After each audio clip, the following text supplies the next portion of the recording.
আসসালামাইকুম, কেমন আছেন সবাই? আশা করি ভালো আছেন। আলহামদুলিল্লাহ আমিও ভালো আছি। তো আজকে বাজার থেকে কি কিনে আসলো সবকিছু আপনাদের দেখাবো। তো পুরো ভিডিওটা দেখতে থাকুন আর আমার চ্যানেলটাকে সাবস্ক্রাইব করে পাশের ঘন্টিটা বাজিয়ে দেবেন। আর এই যে দেখেন বাজার থেকে আজকে কি কিনে আসছে। বড় বড় কাঁচা কাঁচা আম। এই আম মাখাগুলো খেতে খুবই মজা লাগে। আর এই যে এটা একটা রুমাল ফল, কেউ বলে রয়্যাল ফল। আর এই জায়গা আছে মিষ্টি আলু। এই যে মিষ্টি আলু সেদ্ধ খেতে খুবই ভালো আর পুষ্টি। আর নিয়ে আসছে উস্তা। আর এই যে বড় একটা পাঙ্গাস মাছ। তো আজকে পাঙ্গাস মাছটা ভুনা করব। তো এই যে পাঙ্গাস মাছটাকে এখন কুটে নেওয়া হচ্ছে। ক্যামেরায় দেখলে মনে হচ্ছে যে ছোট্ট একটা মাছ, কিন্তু মাছটা অনেক বড়। তো এই যে মাছটা একেবারে তাজাই আছে।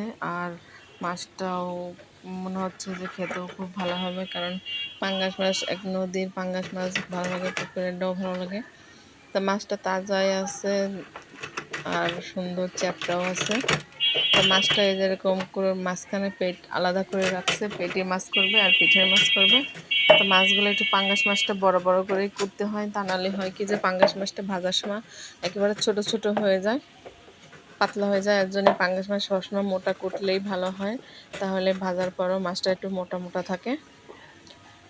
তো এই মাছটা একটু মোটা হয়ে গেছে, এর জন্য মাঝখানটা কেটে নিয়েছে। আর এই যে পেটির মাছগুলো খেতে খুবই ভালো লাগে, যে কোনো মাছের পেটির মাছ খেতে খুবই মজা।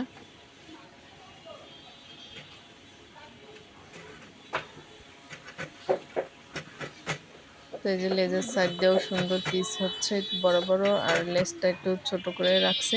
এখন মাথাটাকে করব কি একেবারে কেটে ফেলবে। আর পাঙ্গাসের তেল হয় প্রচুর, কিন্তু মাছটা একটু ওরকম একেবারে অনেকখানি তেল না। তো এই যে মাছ কুটে ধুয়ে রান্না করতে চলে আসলাম। তো এই যে আমি এই কয় পিস মাছ আজকে ভুনা করব।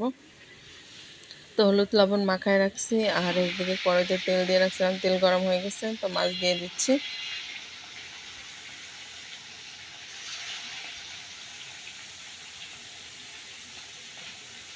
আর পাঙ্গাস মাছটা ভুনাটা খুবই ভালো লাগে, রান্নাতে মনে হচ্ছে ভুনাটাই খেতে খুবই ভালো লাগে।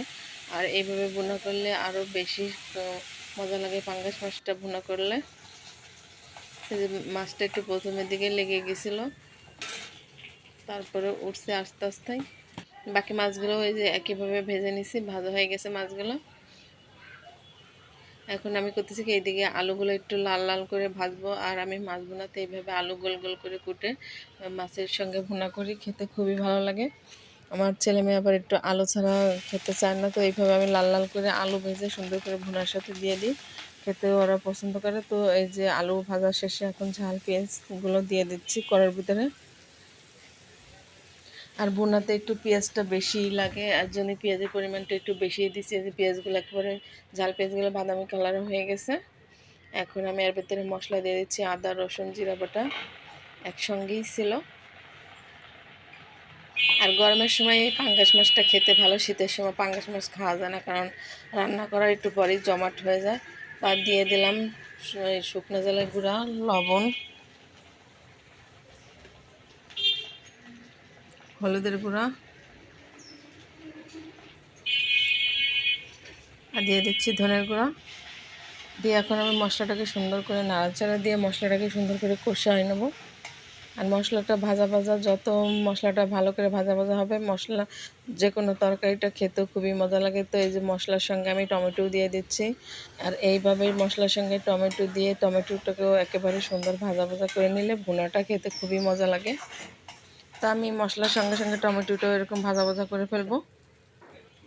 এই যে আমার মশলাটা ভাজা ভাজা হয়ে গেছে, টমেটোগুলো আর আস্তে আস্তে আস্তে কিন্তু মশলাটাকে আর একটু ভাজা ভাজা করবার, আর একটু কষাবার জন্য পানি দিয়ে এই যে আবারও সুন্দর করে কষায় নিয়েছি। এখন দেখেন টমেটোগুলো একেবারে গলে গেছে, মশলার সঙ্গে মিশে গেছে, মশলা মশলা হয়ে গেছে। এখন আমি করতেছি কি ভুনার জন্য যে পরিমাণে অল্প পরিমাণে পানি দিছি, যেহেতু আমি ভুনা করব, ভুনাটা ঝোল ঝোল হলে আমার কাছে ভালো লাগে না। তো আলুগুলো এখনই দিয়ে দিচ্ছি, কারণ আলুগুলো একটু সেদ্ধ হবে, এর জন্য আমি ঝোলের পানি দেওয়ার পরে আলুগুলো দিছি। তো এই যে একেবারে টকবক করতেছে ঝোলের পানি, এখন আমি এর ভেতর মাছগুলো ছেড়ে দিচ্ছি। আর এইভাবে সুন্দর করে টমেটো দিয়ে আলু দিয়ে মাছ ভুনা করলে পরে খুবই টেস্টি লাগে। অন্য মাছও এইভাবে ভুনা করলে খুবই মজা লাগে। তো আমি পাঙ্গাস মাছটা এইভাবেই বেশি সাধারণত ভুনা করি, খুবই টেস্টি লাগে খেতে। তো এখন আমি একটু করতেছি কি নাড়াচাড়া দিয়ে মাছগুলো সুন্দর করে ডাবায় দিচ্ছি ঝোলের ভিতরে। এই যে দেখেন একবার ঝোলের পানি প্রায় কমে আসছে, ফুটতেছে। আরও আমি করব কি, ঝোলটাকে আরও টানাবো। এই যে দেখেন আরও টেনে গেছে, একেবারে তেল ফুটতেছে। আর এই ভুনাটা গরম গরম ভাতের সঙ্গে খুবই মজা লাগে। এই যে দেখতে পাচ্ছেন যে উপর দিয়ে তেল উঠছে আর তেল ফুটছে, সেই সময় আমি ভুনাটা নামাইছি। আর এইদিকে দুপুরে পাঙ্গাস মাছ ভুনা আর আমি উস্তা ভাজিও করছিলাম। তো এই যে রান্না বাড়া শেষে আমার ছেলেকে খেতে দিয়েছি, উস্তা ভাজি দিয়েছি, পাঙ্গাস মাছ ভুনা দিয়েছি, বড় পিসটা দিচ্ছি তারে, সে খাচ্ছে, তার কাছে খুবই